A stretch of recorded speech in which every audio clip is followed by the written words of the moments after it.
Hi, y'all. Here, this video is going to read you the chapter 2 of Tom Sawyer, The Adventures of Tom Sawyer by what's his name? Yeah, Mark Twain. He's a good friend of ours. So, my mother read chapter 1, and this is Rachel Ellis, and I'm going to read you chapter 2. So, pay attention now and have fun. Here we are. Chapter 2. Saturday morning was come, and all the summer world was bright and fresh, brimming with life. There was song in every heart, and if the heart was young, the music issued at the lips. There was cheer in every face, and a spring in every step. The locust trees were in bloom, and the fragrance of the blossom filled the air. Cardiff Hill, beyond the village and above it, was green with vegetation, and it lay just far enough away to seem a delectable land, dreamy, reposeful, and inviting. Tom appeared on the sidewalk with a bucket of whitewash and a long-handled brush. He surveyed the fence, and all gladness left him. And a deep melancholy settled down upon his spirit. 30 yards of broad fence, 9 feet high. Life seems to him hollow, and existence but a burden. Sighing, he dipped his brush and passed it along the topmost plank, repeated the operation, and did it again, compared the insignificant whitewashed streak with the far-reaching continent of unwashed fence, and sat down on a tree box, discouraged. Jim came skipping out of the gate with the tin pail and singing Buffalo Gals. Bringing water from the town pump had always been hateful work in Tom's eyes before, but now it did not strike him so. He remembered there was company at the pump. White, mulatto, and Negro boys and girls were always waiting their turns, resting, trading playthings, quarreling, fighting, and skylarking. And he remembered that although the pump was only 150 yards off, Jim never got back with a bucket of water under an hour. And then even then, somebody generally had to go after him. Tom said, "Say, Jim, I'll fetch the water if you whitewash some." Jim shook his head and said, "Can't, Mars Tom. Oh, missus, she told me I gotta go get this water and not stop fooling around with anybody. She says she expect Mars Tom gonna ask me to whitewash, and so she told me to go along and tend to my own business. She allowed me she'd tend to die whitewashing." "Oh, never you mind what she said, Jim. That's the way she always talks. Give me the bucket. I won't be gone only a minute. She won't ever know." "Oh, I doesn't, Mars Tom. Oh, missus, she done taken Tommy head off'n me." "Did she would? She never licks anybody. Whacks him over the head with her thimble, and who cares for that? I'd like to know. She talks awful, but talk don't hurt. Anyways, it don't if she don't cry. Jim, I'll give you a marvel. I'll give you a white alley." Jim began to waver. "White alley, Jim? That's a bully talk. My, that's a mighty gay marvel, I tell you. But Mars Tom is powerful afraid. Oh, missus, and besides, if you will, I'll show you my sore toe." Jim was only human. This attraction was too much for him. He put down his pail, took the white alley, and bent over the toe with absorbing interest while the bandage was being unwound.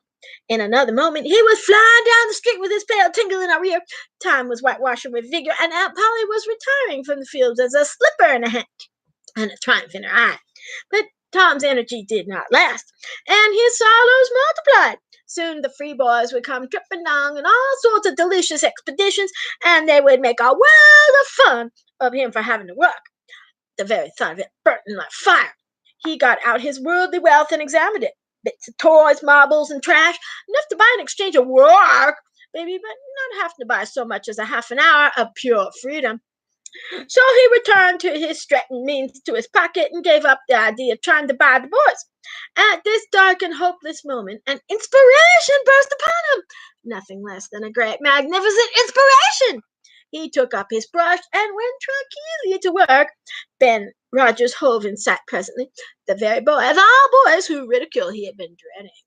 Ben's gait was hop, skip, and a jump, and proof enough that his heart was light as anticipation's high. He was eating an apple and giving a long, delicious whoop at intervals, followed by a deep-toned ding-dong, ding-dong, ding-ding-dong, dong-dong-ding, for he was personating a steamboat.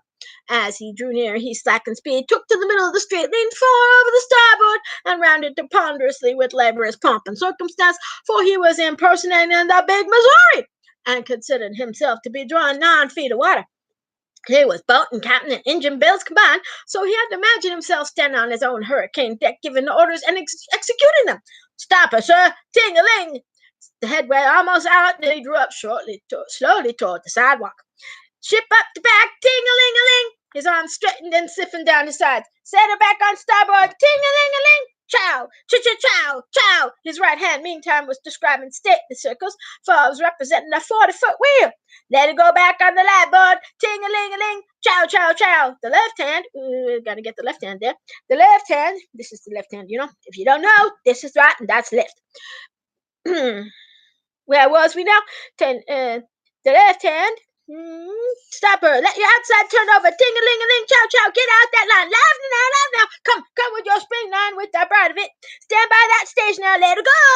Done with the engine, sir. Ting-a-ling-a-ling. Shh. Trying to gauge cocks. Tom went on whitewashing, paying no attention to the steamboat. Ben stared a moment and said, "Yeah, you're stumping, you." No answer.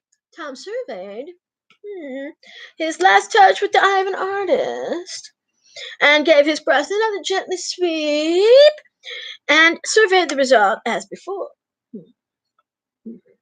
Ben ranged up alongside of Tom. Tom's mouth watered for the apple, but he stuck to his work. Ben said, "Hello, old chap, you got work, eh?" Tom wheeled suddenly and said, "Why, it's you, Ben. I wasn't noticing. Say, I'm going in a swimming. I am. Don't you wish you could? 'Cause you'd rather work, wouldn't you? 'Course you would." Tom contemplated the boy a bit and said, "What do you call work?" "Why, ain't that work?" Tom resumed his whitewashing and answered carelessly, "Well, maybe it is and maybe it ain't. All I know, it suits Tom Sawyer." "Oh, come now, you don't mean to mean it like that." The brush continued to move. "Like it? Well, I don't see why I ought to like it. Does a boy get a chance to wash right a fence every day?" That put the thing in a new light. Ben stopped nibbling his apple. Tom swept his brush daintily back and forth and stepped back to note the effect, and added a touch here and a touch there, and criticized the effort again. Ben, watching every move and getting more and more interested and more absorbed, presently said, "Say, Tom, let me whitewash a little." Tom considered and was about to consent, but he altered his mind. No, I reckon it would hard to do. Ben, you see, Aunt Polly's awful particular about this fence right here on the street, But it was a back fence I wouldn't mind, and she wouldn't. But yeah, she's awful particular about this fence. It's got to be done very careful. I reckon there ain't one boy in 1,000, maybe 2,000, that can do it the way it's got to be done. No? Is that so? Oh, come on. Let me just try. Only just a little. I'd let you, if you was me, Tom. Ben, I'd like to, honest Injun. But Aunt Polly, well, Jim wanted to do it, but she wouldn't let him. Sid wanted to do it, and she wouldn't let Sid. Now, don't you see how I'm fixed? If you was to tackle this fence and anything was to happen to it, oh, shucks, I'd be just as careful. Now, let me try.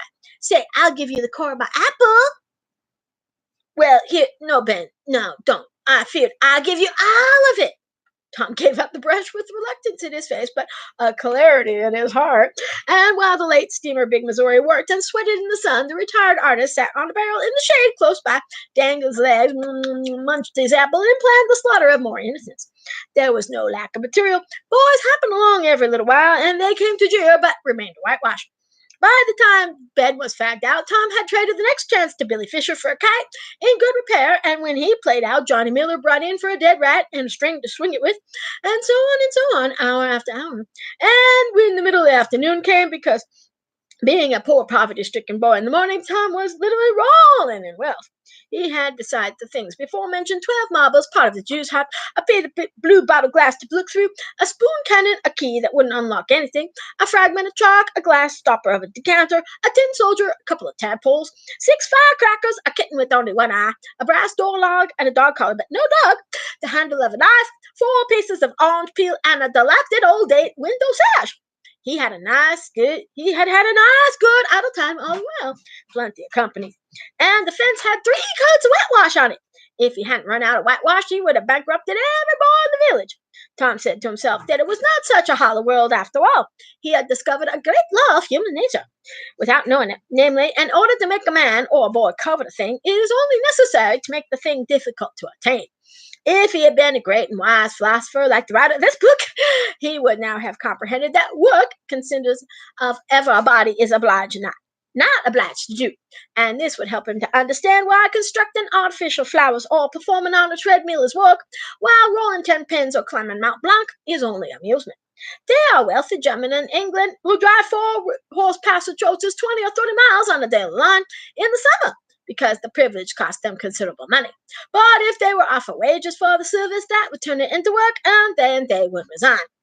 The boy must dwell over the substantial change which had taken place in his worldly circumstances, and then wended toward headquarters to the poem. That, my friends, is chapter 2, and we'll meet you another day to get on with the rest of this book. Either me or Ahuva Ann will continue. Thank you so much for joining us on Tom Sawyer, The Adventures of Tom Sawyer by Mark Twain.